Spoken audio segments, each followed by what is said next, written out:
Hello बच्चों, पिछली class में हमने प्रकाश चैप्टर में कंप्लीट कर लिया था प्रकाश का परावर्तन और समतल दर्पण। इस क्लास में हम गोलीय दर्पण के बारे में पढ़ेंगे। हमारी 2 क्लास हो चुकी है, ये तीसरी क्लास है साइंस की। तो चलिए स्टार्ट करते हैं गोलीय दर्पण।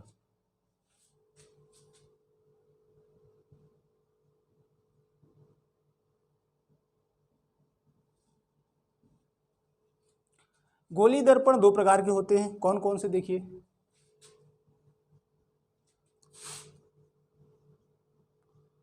उत्तल दर्पण और दूसरा होता है अवतल दर्पण।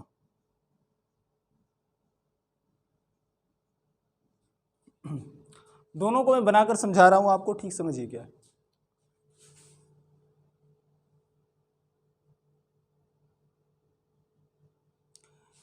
इसमें जो रिफ्लेक्टिंग सतह है, मीन्स जो परावर्तन करने वाली सतह है, इधर है। ओके, इधर से परावर्तन होगा। अगर देखो गोलीय दर्पण है, मीन्स अगर एक इसको पूरा कंप्लीट करें तो एक गोला बनेगा। ठीक है, एक वृत्त बन जाएगा अगर इसे हम पूरा कंप्लीट कर देंगे तो इसका कोई केंद्र होगा।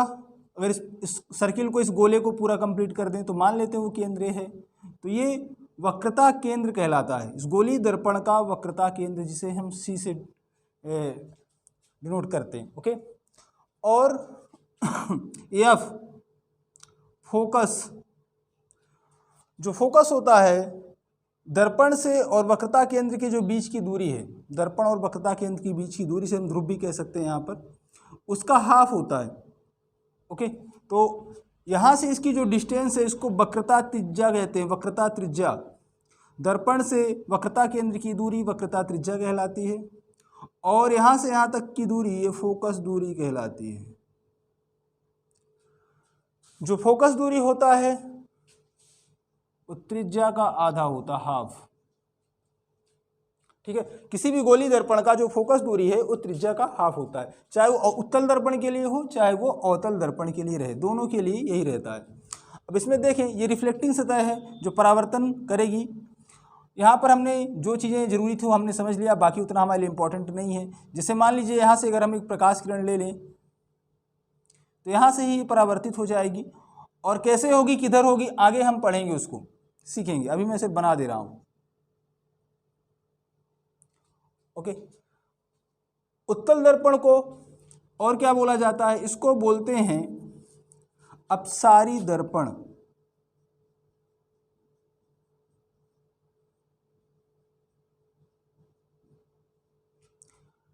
अपसारी दर्पण, क्योंकि ये किरणों को अपसरित करता, मीन्स फैला देता। जितनी भी यहाँ प्रकाश किरणें आएंगी ना, उनको सबको ये फैला देगा, फोकस नहीं करेगा एक जगह, इसलिए ये अपसारी दर्पण कहलाता है। अब इसी तरह देखिए अवतल दर्पण में आते हैं।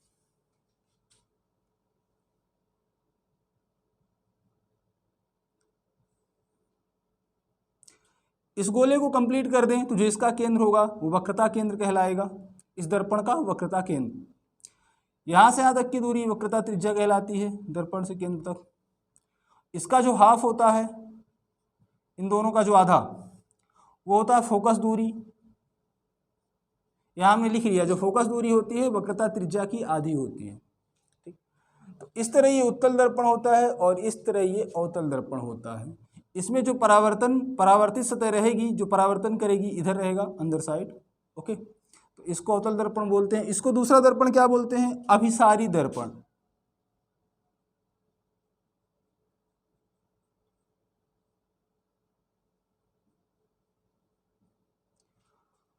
अभिसारी दर्पण, ऐसा क्यों, क्योंकि किरणों को अभिसरित करता, फोकस करता है। जैसे मान लीजिए मुख्य अक्ष के समांतर, ये मुख्य अक्ष है, मुख्य अक्ष के समांतर अगर कोई प्रकाश किरण दर्पण पर आपतित हुई तो परावर्तन के पश्चात तो फोकस से होकर जाती है। मीन्स एक जगह पर जितनी भी प्रकाश किरणें होगी ना, सब यहाँ फोकस्ड हो जाएंगी, इसलिए इसको बोलते हैं अभिसारी दर्पण। ओके, उत्तल दर्पण अवतल दर्पण में एक चीज और समझ ले रहे हैं। जैसे अगर आप देखो अवतल दर्पण, इसमें दर्पण के बाहर ही सारी चीजें, इसका वक्रता केंद्र, इसकी फोकस, ये सब दर्पण के बाहर है, मीन्स वास्तविक है। यहाँ मीन्स वास्तविक है। अगर दर्पण के अंदर होता तो वास्तविक नहीं होता है, क्योंकि दर्पण के अंदर की दुनिया वास्तविक नहीं है। ठीक है, आभासी है वो। तो यहाँ पर सब कुछ वास्तविक होता है अवतल दर्पण में। लेकिन अगर हम उत्तल दर्पण की बात करें, उत्तल दर्पण में देखें, ये मिरर के अंदर है, शीशे के अंदर, तो शीशे के अंदर ही फोकस है इसमें, यहाँ बाहर नहीं है शीशे से, मीन्स वास्तविक फोकस नहीं है इसका, आभासी फोकस है। तो यहाँ पर जो फोकस होता है आभासी होता है, ठीक है।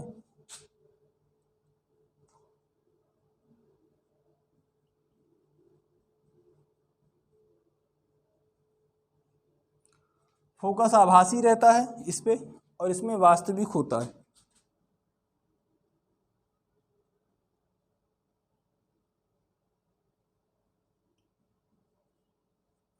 ये तो आप समझ ही गए होंगे, रटना नहीं, हमें समझना है। ये वास्तविक क्यों है? क्योंकि ये दर्पण से बाहर है, सब कुछ यहाँ वास्तविक ही होता है जो भी घटनाएं होती हैं। लेकिन जो दर्पण के अंदर घटेगा यहाँ, तो इसमें अब अगर आप उत्तल दर्पण में देखो तो सारी चीज़ें दर्पण के अंदर है, इसमें सब कुछ यहाँ आभासी है, इसलिए फोकस भी इसका आभासी होगा।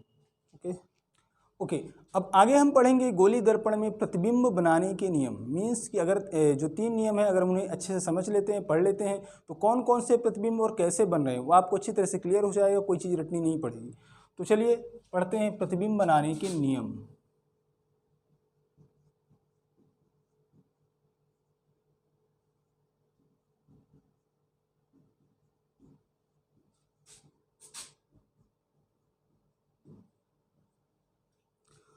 पहला नियम है, फर्स्ट नंबर, जब प्रकाश किरण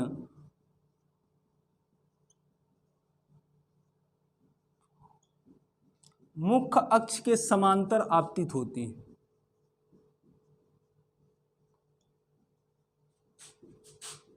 मुख्य अक्ष के समांतर आपतित होती है। तो दोनों के लिए समझते हैं, उत्तल दर्पण और अवतल दर्पण के लिए। पहले देखिए अवतल दर्पण के लिए, ये पहला नियम है, तो जब प्रकाश किरण मुख्य अक्ष के समांतर आपतित होती है, इसका फोकस वक्रता केंद्र, तो ये मुख्य अक्ष है, मुख्य अक्ष के समांतर जब भी कोई प्रकाश किरण अवतल दर्पण पर आपतित होगी तो परावर्तन के पश्चात, यहाँ से परावर्तन होगा, यहाँ पर आपतित हुई इस दर्पण में, यहाँ से परावर्तित हो जाएगी, तो परावर्तन के पश्चात वह फोकस से होकर जाती है, चाहे वो कहीं पर भी हो। अगर मुख्य अक्ष के समांतर है, जैसे मैं यहाँ ले रहा हूँ, मुख्य अक्ष के समांतर दर्पण पर आपतित हो रही है, तो परावर्तन के पश्चात ये फोकस से होकर जाएगी। ओके, उत्तल दर्पण में देखें,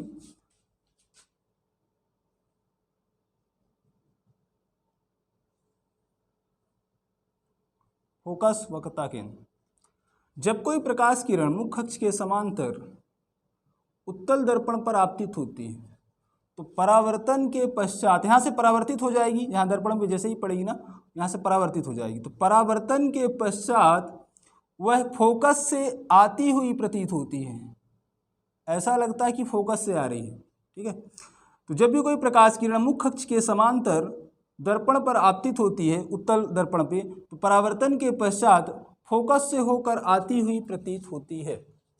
तो ये पहला नियम हो गया जो कि अवतल और उत्तल दर्पण दोनों के लिए। अब दूसरा देखते हैं, तो सेकंड नंबर, जब प्रकाश किरण फोकस से होकर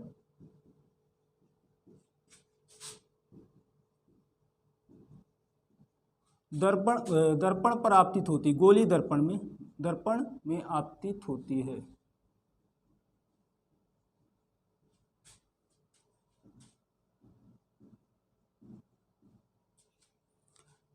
ठीक है। तो चलिए दोनों के लिए समझते हैं, अवतल और उत्तल के लिए। अवतल दर्पण में क्या होगा, फोकस वक्रता केंद्र, जो पहला नियम हमने पढ़ा उसका जस्ट अपोजिट है। पहला नियम क्या था कि मुख्य अक्ष के समांतर जब दर्पण में आपतित होती है तो परावर्तन के पश्चात फोकस से होकर जाती है। लेकिन यहाँ पर क्या है कि अगर कोई प्रकाश किरण फोकस से होकर दर्पण पर आपतित होती, फोकस से होकर दर्पण पर आपतित होती है, तो परावर्तन के पश्चात वह मुख्य अक्ष के समांतर होकर जाएगी। ठीक है, तो कहीं पर भी अगर फोकस से होकर जाए, कैसी भी प्रकाश किरण हो, जैसे यहाँ से ले लेता हूँ, फोकस से होकर दर्पण पर आपतित हो रही, तो परावर्तन के पश्चात मुख्य अक्ष के समांतर होकर जाएगी। ओके, इसी तरह तरह उत्तल दर्पण के लिए समझते हैं।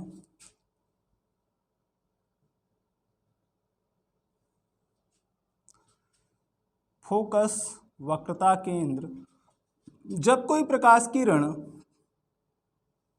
इसमें क्या था, फोकस से होकर दर्पण में आपतित होती है। इसमें तो फोकस तक तो जा ही नहीं पाएगी क्योंकि यहीं से परावर्तित हो जाएगी, क्योंकि परावर्तित सतह जो है यहीं पर है, दर्पण तो यहाँ यहीं से परावर्तित कर देगा, फोकस इसका अंदर है। तो इसमें क्या है, देखो, जब कोई प्रकाश किरण फोकस की ओर आती हुई प्रतीत होती है, फोकस की ओर आती हुई प्रतीत होगी, मतलब जाएगी नहीं वहाँ, फोकस की ओर आती हुई प्रतीत होती है, तो परावर्तन के पश्चात मुख्य अक्ष के समांतर होकर जाती है। ये कहीं पर भी आप ले सकते हैं, अगर फोकस की ओर जाती हुई प्रतीत हुई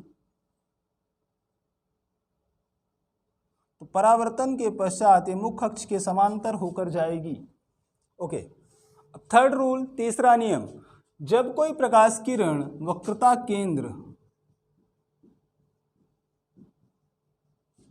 से होकर गोली दर्पण पर आपतित होती है,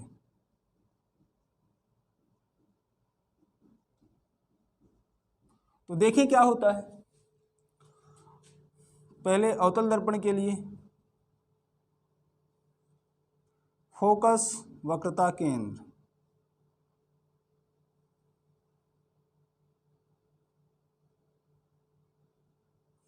तो वक्रता केंद्र से होकर जब गोली दर्पण पर आपतित होगी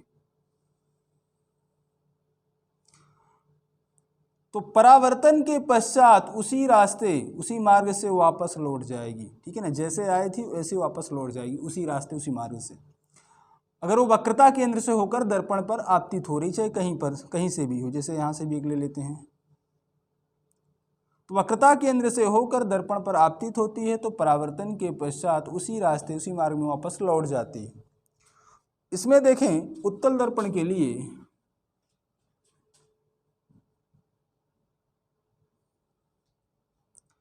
फोकस वक्रता केंद्र, जब कोई प्रकाश किरण वक्रता केंद्र की ओर आती हुई प्रतीत होती है, क्योंकि वहां तक तो जाएगी नहीं, यहीं से परावर्तित हो जाएगी, तो ऐसा रहेगा इसमें आती हुई प्रतीत होती है, वक्रता केंद्र की ओर आती हुई प्रतीत होती है, तो परावर्तन के पश्चात यहीं से परावर्तित हो जाएगी, परावर्तन के पश्चात उसी रास्ते या उसी मार्ग में वापस लौट जाती है।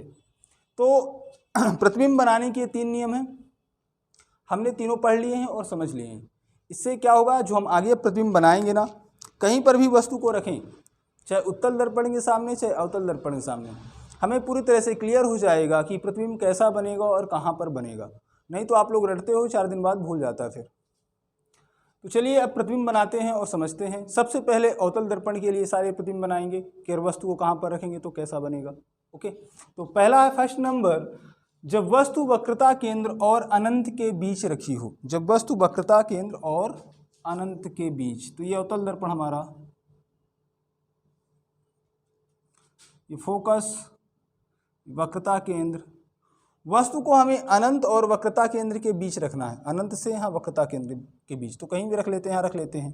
मान लो ए भी हमारा कोई वस्तु है, तो इसका प्रतिबिंब कहाँ पर और कैसे बनेगा, तो देखिए हमने 3 नियम पढ़े हैं, 3 नियम में से हम किसी भी 2 नियमों को लेकर हम प्रतिबिंब बना सकते हैं, क्योंकि कोई भी प्रतिबिंब निर्माण के लिए 2 रेखाएं ही सफिशिएंट, पर्याप्त हैं।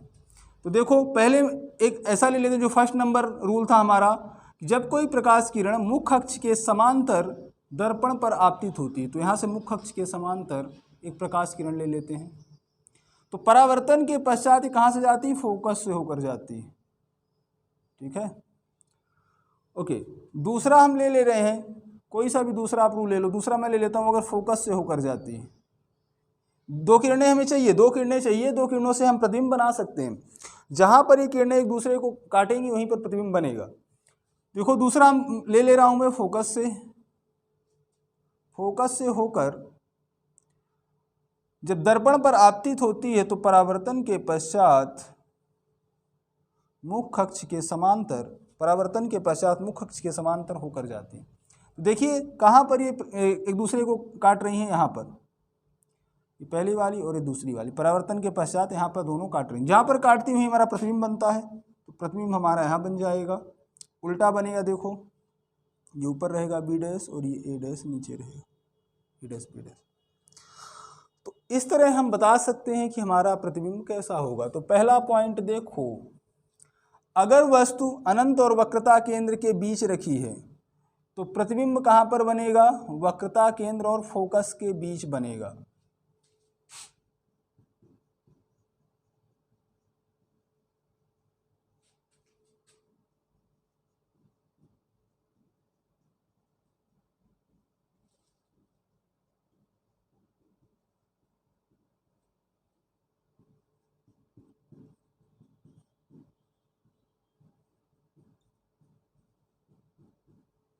तो पहला पॉइंट तो ये हो जाएगा कि प्रतिबिंब वक्रता केंद्र और फोकस के बीच बनेगा। दूसरा, अगर आप देखो उल्टा और वास्तविक, ठीक है, हमेशा अवतल दर्पण में प्रतिबिंब जो बनते हैं सिर्फ एक केस को छोड़ के सारे प्रतिबिंब वास्तविक ही होते हैं, क्योंकि ये दर्पण के सामने बनते हैं। ठीक, यहाँ पर स्क्रीन या पर्दा लगाकर हम इन्हें देख सकते हैं। जो वास्तविक प्रतिबिंब होते हैं उसको देखने के लिए हमें स्क्रीन ही लगाना पड़ता है। यहाँ पर आप स्क्रीन लगाओगे ना तो पर्दे पे प्रतिबिंब बनेगा। ठीक है, तो यहाँ पर आप देख रहे होगे उल्टा प्रतिबिंब है और उल्टा है तो वास्तविक होता है। ठीक है, वास्तविक और उल्टा, वास्तविक और उल्टा, वास्तविक और उल्टा बनेगा। तीसरा, अगर आप देख रहे हो तो वस्तु के आकार से छोटा होता है प्रतिबिंब, वस्तु के आकार से छोटा।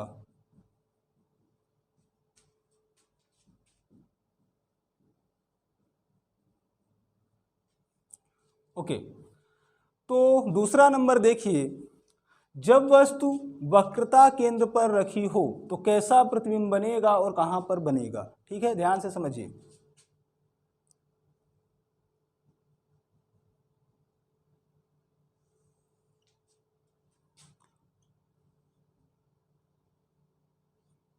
वस्तु को वक्रता केंद्र पर रखना है, ए और बी। प्रतिबिंब बनाने के दो नियम हमने पढ़े, कोई से भी ले लीजिए। तो पहला हम ले लेते हैं, मुखअक्ष के समांतर दर्पण पर आपतित होती है तो परावर्तन के पश्चात फोकस से होकर जाएगी। दूसरा हम ले रहे हैं, अगर फोकस से होकर दर्पण पर आपतित होती है तो परावर्तन के पश्चात मुखअक्ष के समांतर होकर जाएगी, मुखअक्ष के समांतर। जहां काटते हैं वहीं प्रतिबिंब बनता है। ठीक,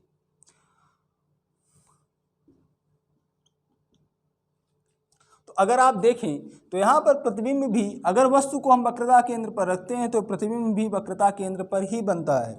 दूसरा पॉइंट उल्टा और वास्तविक बनता है। तीसरा पॉइंट वस्तु के आकार का होता है। तो पहला हो जाएगा वक्रता केंद्र पर,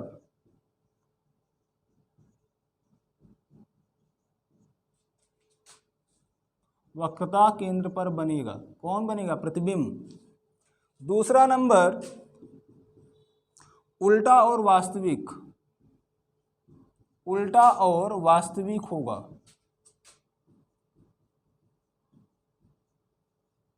उल्टा और वास्तविक होगा। तीसरा नंबर वस्तु के आकार का होगा।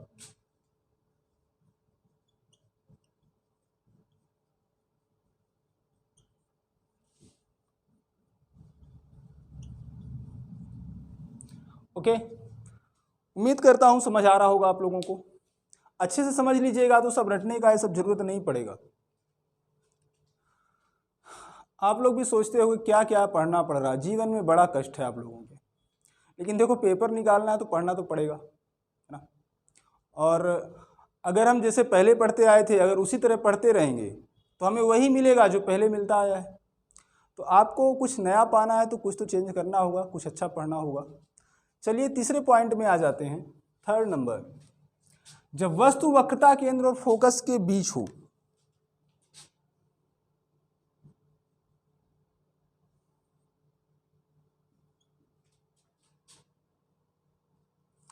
वक्रता केंद्र और फोकस के बीच हो जब वस्तु,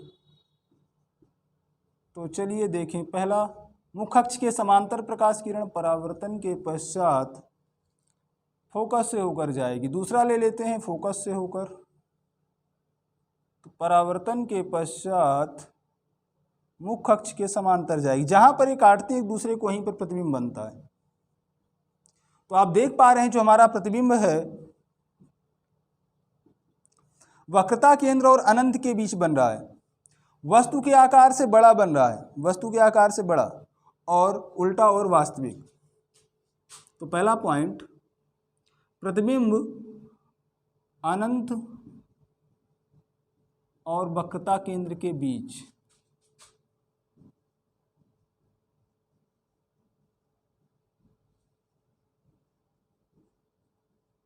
प्रतिबिंब अनंत और वक्रता केंद्र के बीच बनेगा। दूसरा, वस्तु के आकार से बड़ा होगा, वस्तु के आकार से बड़ा।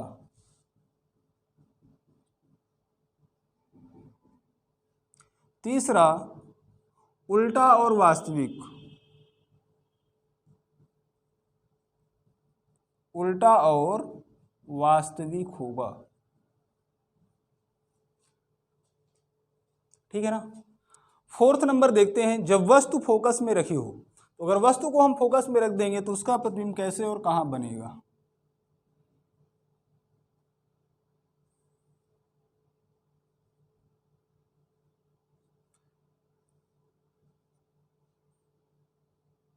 मुख्य अक्ष के समांतर, परावर्तन के पश्चात फोकस से होकर जाएगी। दूसरा ले लेते हैं वक्रता केंद्र से,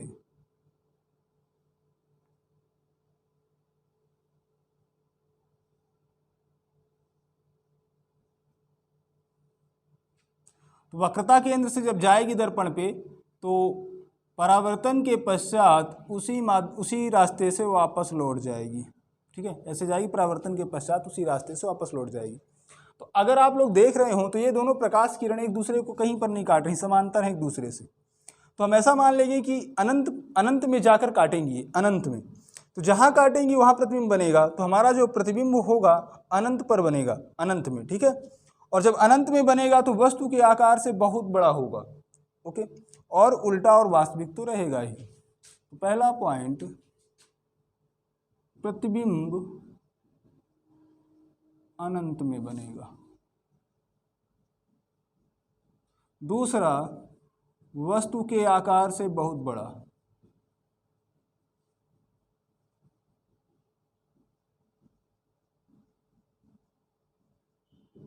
तीसरा, उल्टा और वास्तविक।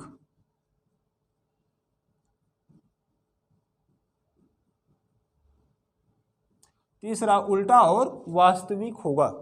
4 पॉइंट हो गए। एक आखिरी और है, जब हम वस्तु को फोकस और दर्पण के बीच रखते हैं।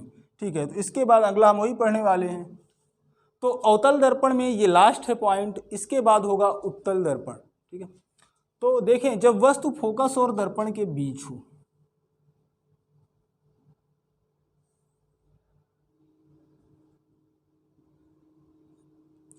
तो फोकस और दर्पण के बीच ले लेते हैं वस्तु को, यहां पर ए बी। परावर्तन के पश्चात मुख्य अक्ष से समांतर, तो परावर्तन के पश्चात फोकस से होकर जाएगी। दूसरा, वक्रता केंद्र से ले लेते हैं,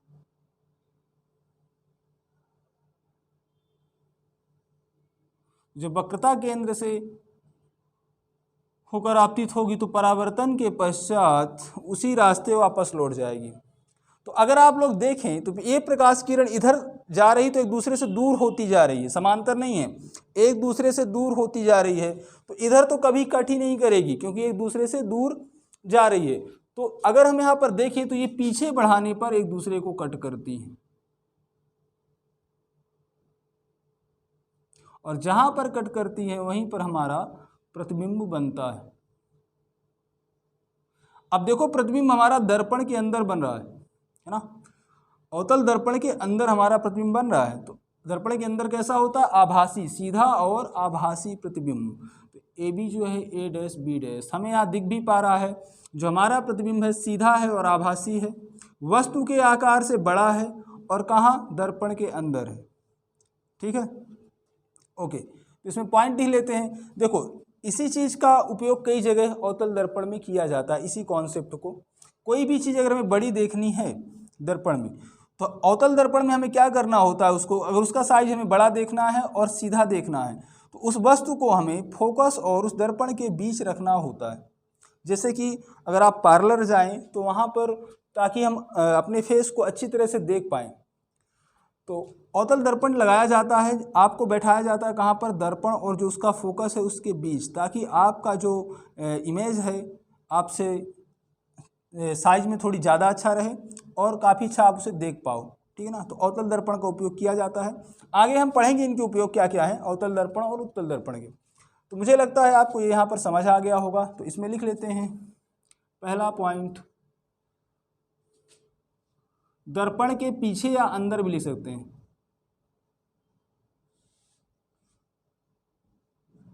दर्पण के अंदर बनेगा, क्या बनेगा, प्रतिबिंब। दूसरा, वस्तु के आकार से बड़ा होगा, वस्तु के आकार से बड़ा होगा। तीसरा, सीधा और आभासी, सीधा और आभासी होगा। ठीक है ना। तीसरा है सीधा और आभासी होगा।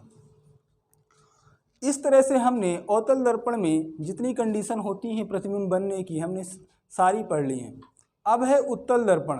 तो उत्तल दर्पण हम नेक्स्ट क्लास में इसको करेंगे। ठीक है ना। ओके, आज के लिए इतना ही। Thank you.